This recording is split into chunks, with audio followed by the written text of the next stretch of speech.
ओम शांति। 15 अप्रैल 2026। बाप दादा के मधुर महावाक्य।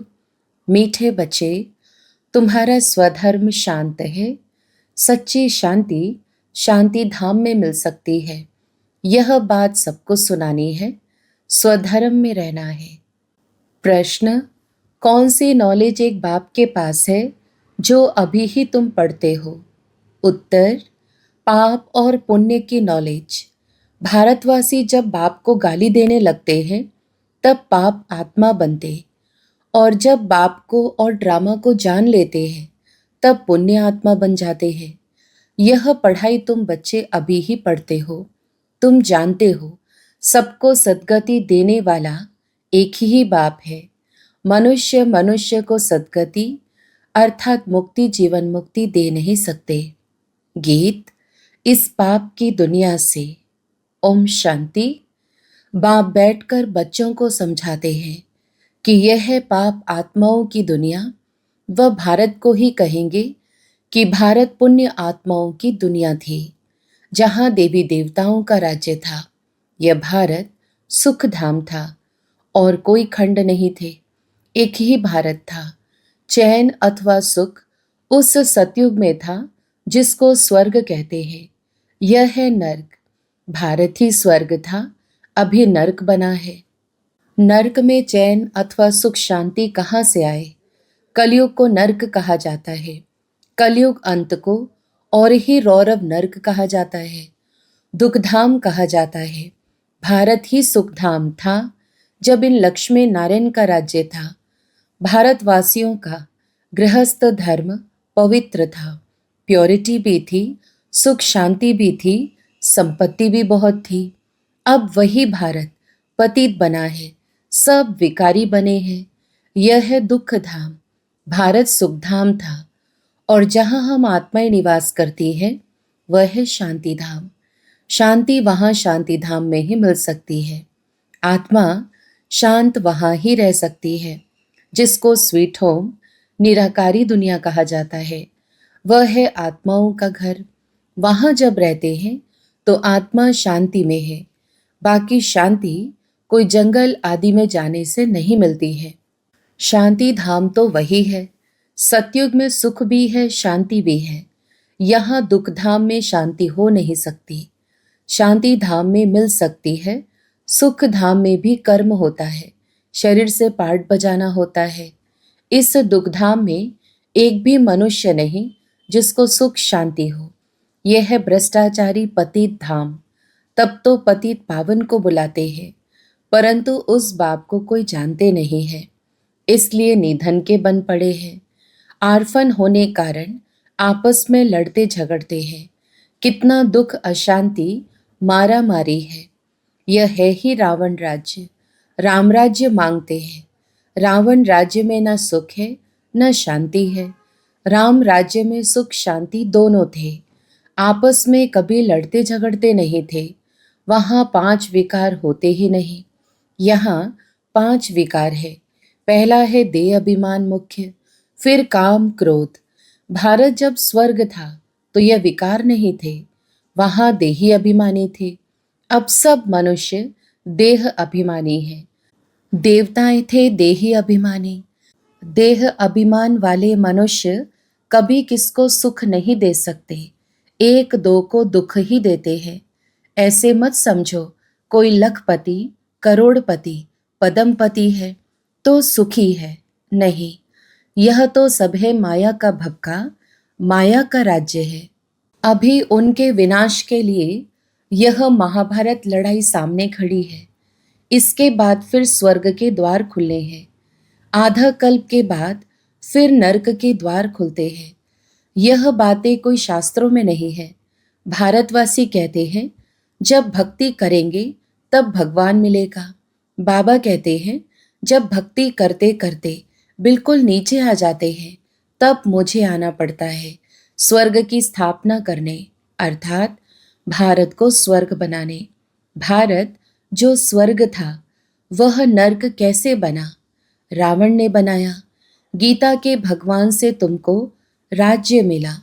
21 जन्म स्वर्ग में राज्य किया, फिर भारत द्वापर से कलयुग में आ गया, अर्थात उतरती कला हो गई।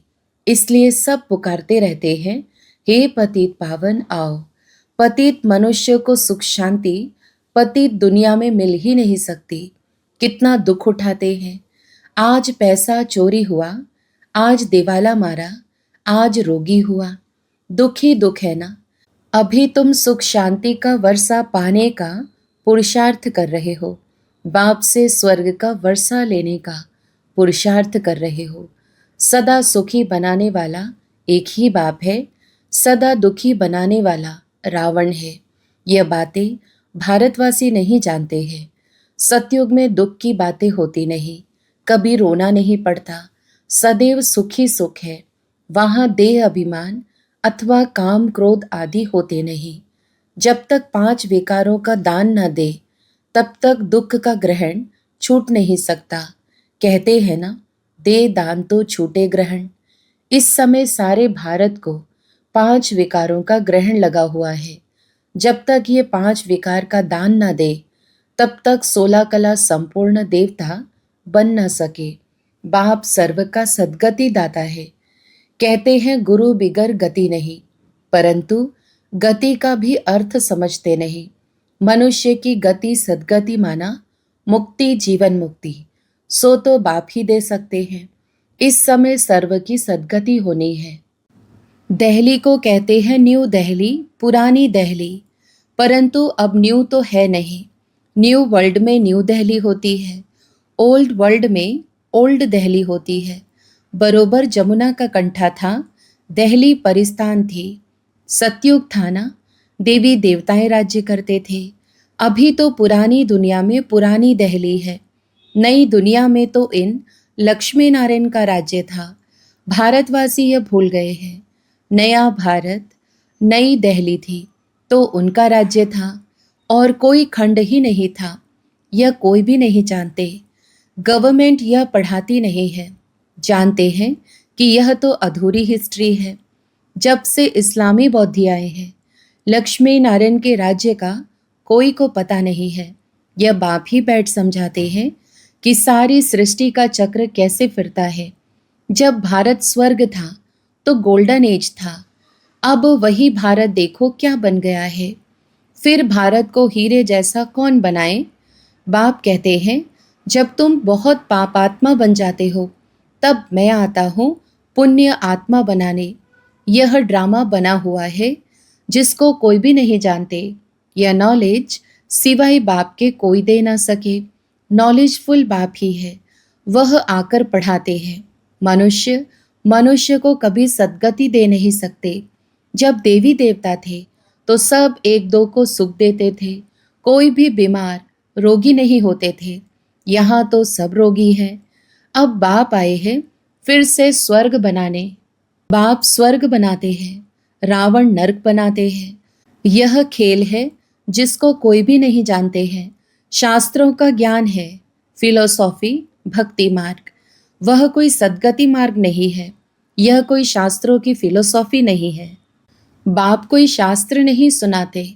यहाँ है स्पिरिचुअल नॉलेज। बाप को स्पिरिचुअल फादर कहा जाता है। वह है आत्माओं का बाप। बाप कहते हैं मैं मनुष्य सृष्टि का बीज रूप हूँ, इसलिए नॉलेजफुल हूँ।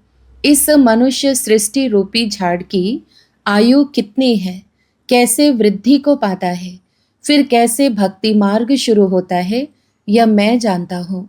तुम बच्चों को यह नॉलेज देकर स्वर्ग का मालिक बनाता हूँ, फिर तुम मालिक बन जाते हो।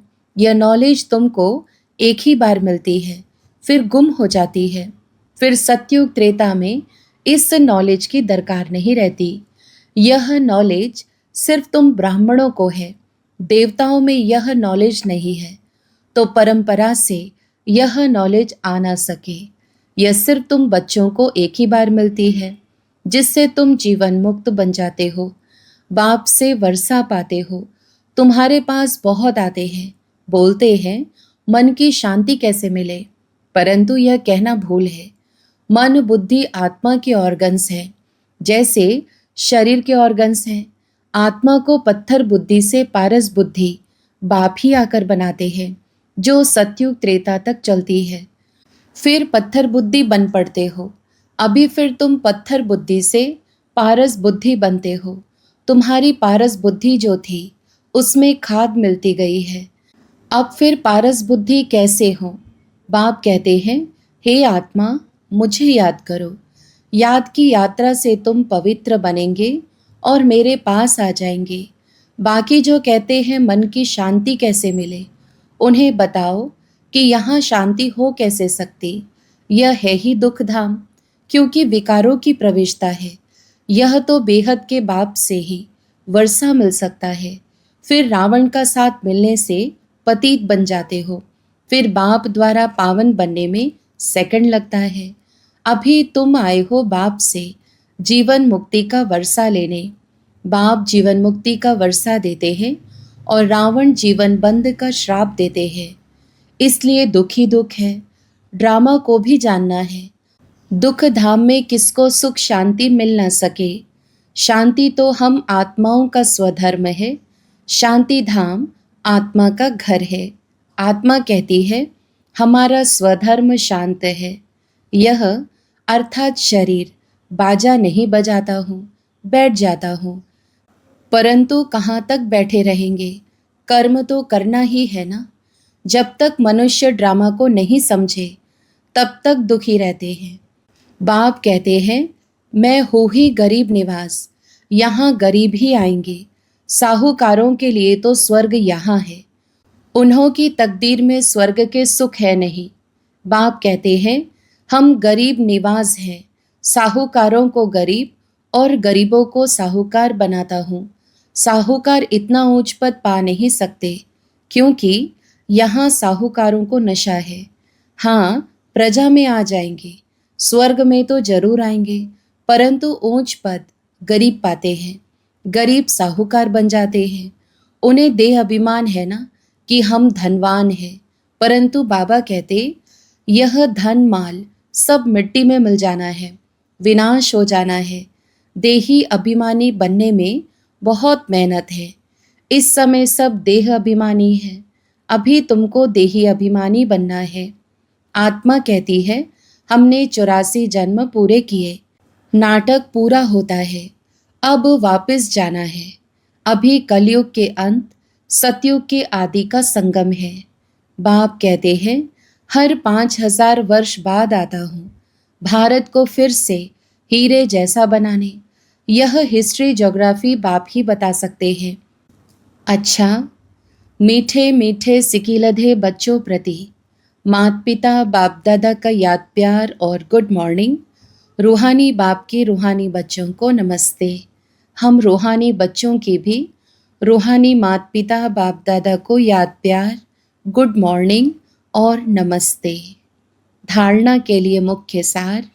पहला, बाप से जीवन मुक्ति का वर्षा लेने के लिए पावन जरूर बनना है। ड्रामा की नॉलेज को बुद्धि में रख।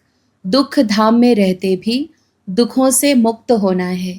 दूसरा, धन माल व साहूकारी का नशा छोड़ देही अभिमानी रहने का पुरुषार्थ करना है। वरदान, विकारों के वंश के अंश को भी समाप्त करने वाले सर्व समर्पण वह ट्रस्टी भव। विस्तार, जो आई वेल के लिए पुराने संस्कारों की प्रॉपर्टी किनारे कर रख लेते हैं, तो माया किसी न किसी रीति से पकड़ लेती है। पुराने रजिस्टर की छोटी सी टुकड़ी से भी पकड़ जाएंगे। माया बड़ी तेज है, उनकी कैचिंग पावर कोई कम नहीं है। इसलिए विकारों के वंश के अंश को भी समाप्त करो। जरा भी किसी कोने में पुराने खजाने की निशानी ना हो। इसको कहा जाता है सर्व समर्पण, ट्रस्टी व यज्ञ के स्नेही सहयोगी। स्लोगन, किसी की विशेषता के कारण उससे विशेष स्नेह हो जाना, यह भी लगाव है। अव्यक्त इशारे, महान बनने के लिए मधुरता और नम्रता का गुण धारण करो। मधुरता ही महानता है।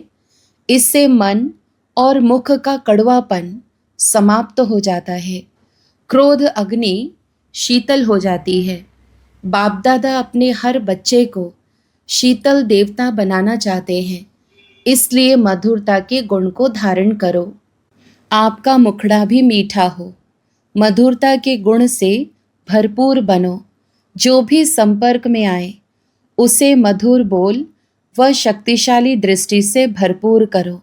अच्छा, ओम शांति।